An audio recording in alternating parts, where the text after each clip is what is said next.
How's it going, guys? It's Caleb again with Tool Valley Motorsports. Day 2 of testing the Kawasaki TRX5 H2 Deluxe ES. I am wearing my Can-Am hat today to prove to you guys that we aren't just Kawasaki fanboys.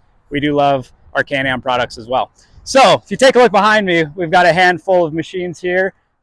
We got a 2025 Maverick R XRS Smart Shocks Max, a 24 X3 Max Turbo RR XRS. We've got a Pro R Ultimate. I think it's 23 or 24. And then obviously the all-new Kawasaki H2. So we've got our draggy set up. We talked to our friends over at Evo again. We're going to get them some data on the H2. We figured it's a good time to just test them all out. And we saw all the comments, right? Raced against a Pro R, raced against a Mav R. No one's really gotten real hard data.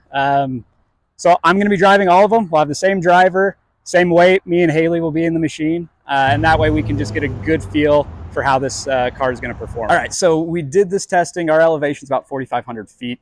Density altitude was about 6,000 to 7,000 feet.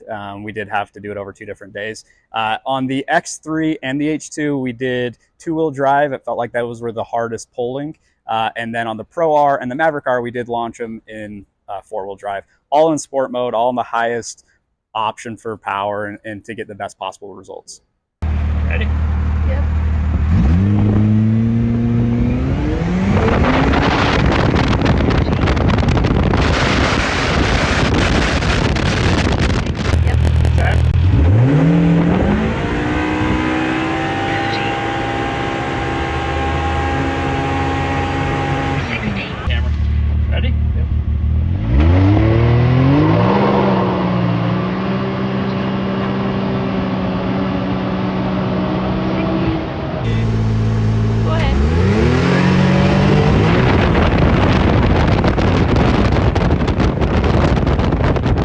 All right, guys, testing is done with the draggy. Pro R, guys, you can celebrate for just a little bit longer. It is a little bit faster than the H2.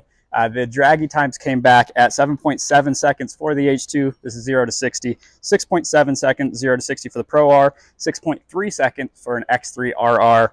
5.5 seconds for a Maverick R. Again, these are all the 4-seat models or 5-seat models. Again, Polaris, guys, you got it for a little bit longer. Good news for the Kawasaki, and this is why we wanted to keep this machine as our demo car and our test mule. We do have KWI coming out next week. Now, KWI got their hands on some clutches. They've had them for a while from Kawasaki, and they already have a set of prototype that they think is going to fix that initial 0 to 10 hit. The 0 to 10 is where the H2 is lacking. We expected some of that from Kawasaki to save belts and that sort of thing, but it is pretty soft from 0 to 10, especially at altitude. So KWI is coming out next week, bringing their prototype clutches. That's going to be awesome. That should help. So we'll see how it does next week once we get those on. The other companies, Evo, like we talked about, they've already gotten into the ECU on this car. Hopefully we should have some software in the near future that we can test in conjunction with the clutching and see. I'm really hoping it can get pretty dang close to that Maverick R. It feels like it can. From 10 to 60, it rips. It's just that 0 to 10, it's just lacking. So again, initial thoughts, the car is awesome. It's so well put together. The fit and finish is great. The software is the best, bar none. That Garmin touchscreen is great. So we'll get our hands on some clutching next week and we'll do some more testing. We'll talk to you soon.